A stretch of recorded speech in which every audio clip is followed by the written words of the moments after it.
Hope your day or night is going well. I wrote a couple page article or essay, rant, something.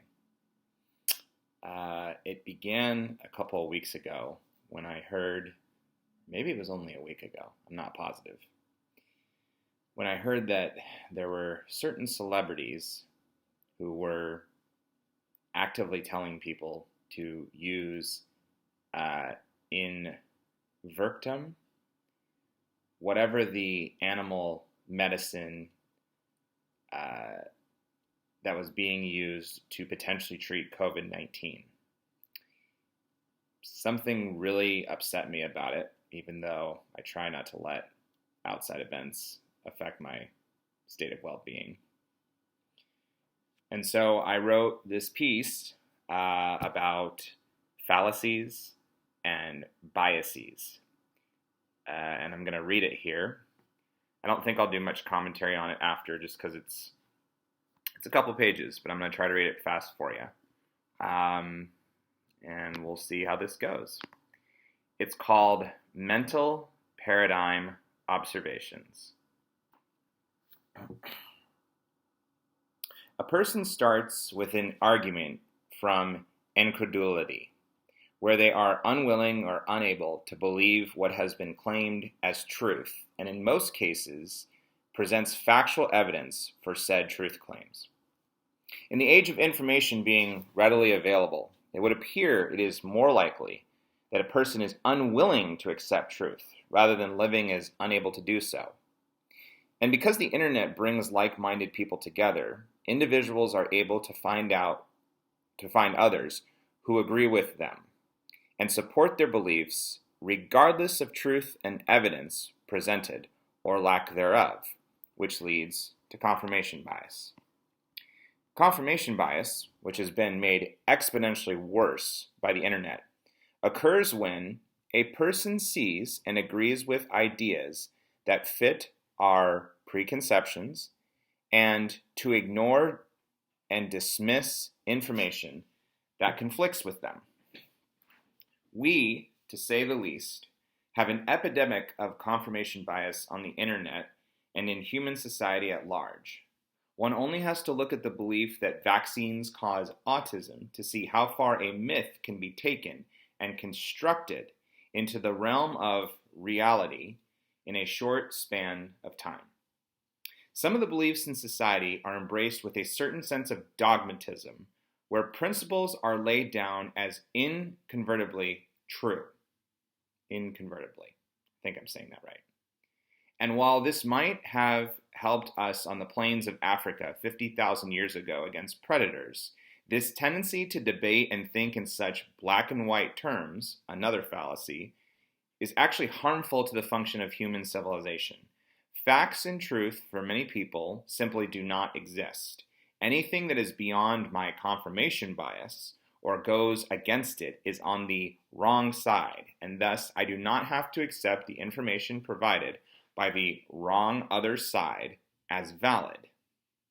We continue to dive into our beliefs of fantastical thinking when we further say that the burden of proof is always on the other side, that I have truth on my side, and thus I do not have to provide evidence for what I believe to be true, even factually real, and thus how and what I act on.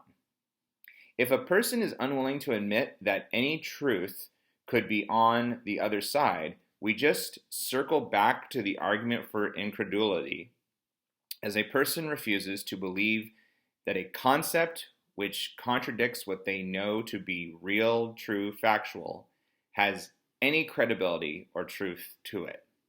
One easy example to see is the perspective of someone addicted to narcotics.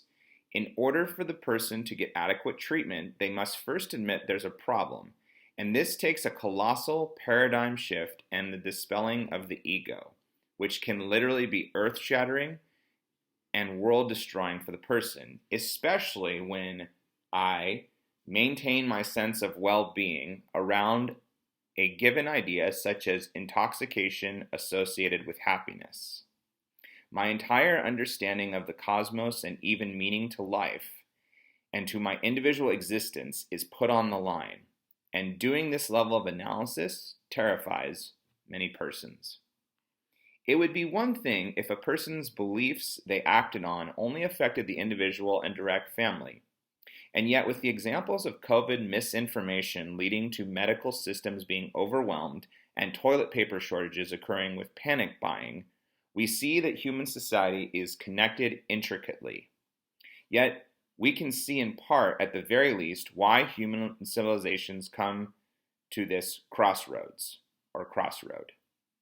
A large portion of the population has lost faith in our institutions, and because we still need someone to follow with the mental paradigms of society and herd mentality humans probably have programmed in our DNA, many engage with the fallacy of appeal to authority.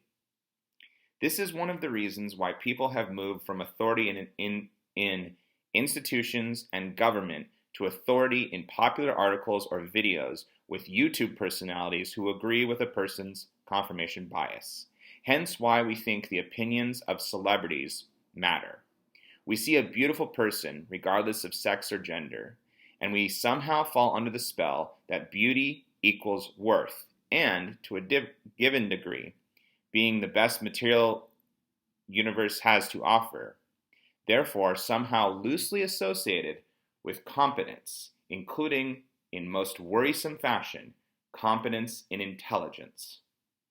And yet, we also see that the person does not necessarily have to possess physically pleasing features to demonstrate their so-called competence.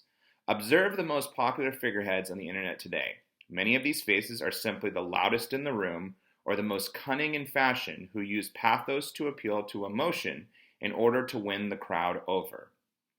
Thus, it does not become a sharing of evidence and genuine pursuit of knowledge.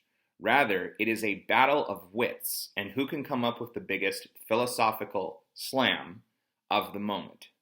This is how the internet spreads popular videos, all in the name of likes and profit, not pursuit of earthly and societal sustaining knowledge.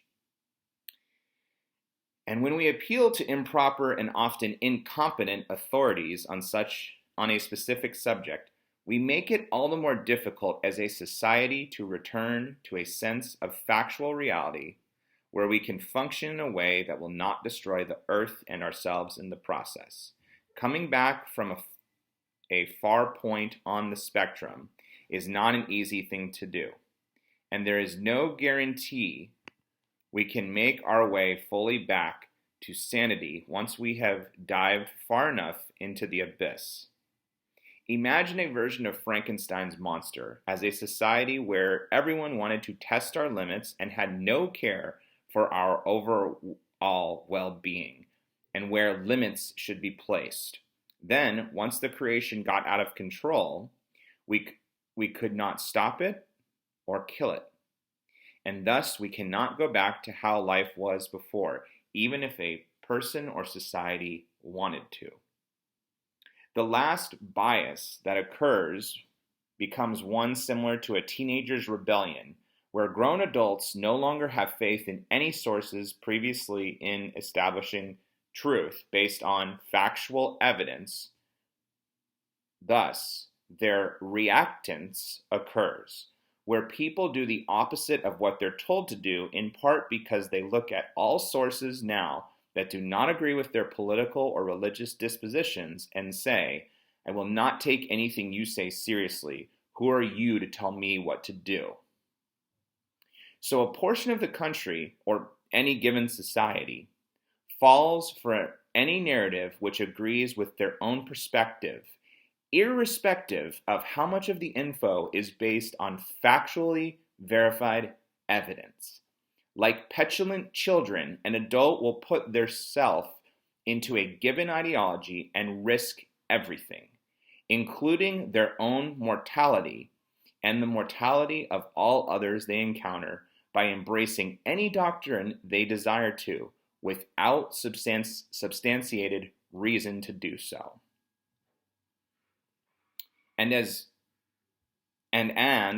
As in many other fallacies and biases listed, a person returns to an argument from incredulity in full circle as they, predictably, disengage based on a level of cognitive dissonance when a factual observation, theory, idea, statement, et al. Does not align with their understanding and meaning of consciousness, thought, and form, amongst other ideas.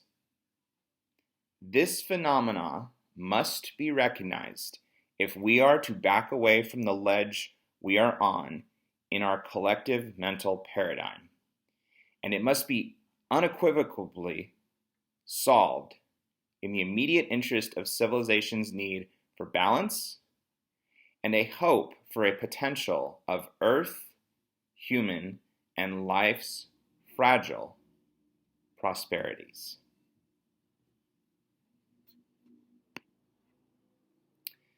It's already at 11 minutes. Like I said, I'm not going to put a lot of commentary on here because I want to respect your time.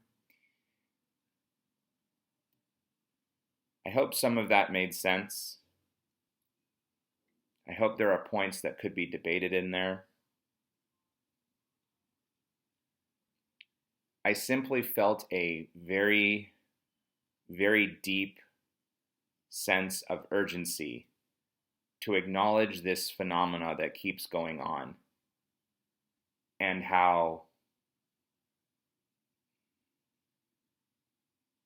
we can't even agree at times on factual evidence and the implications of it. And the internet, which could be the greatest tool we've ever invented to share information across the globe.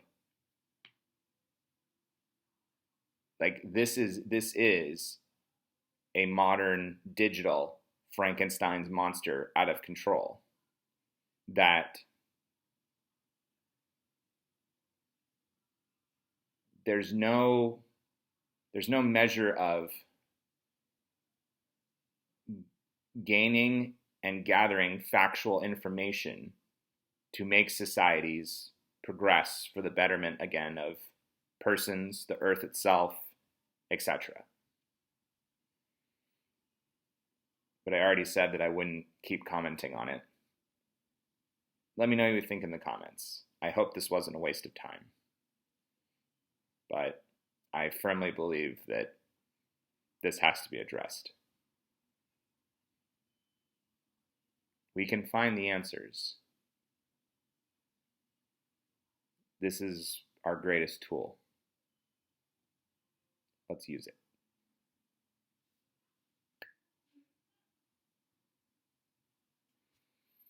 Be well. Always.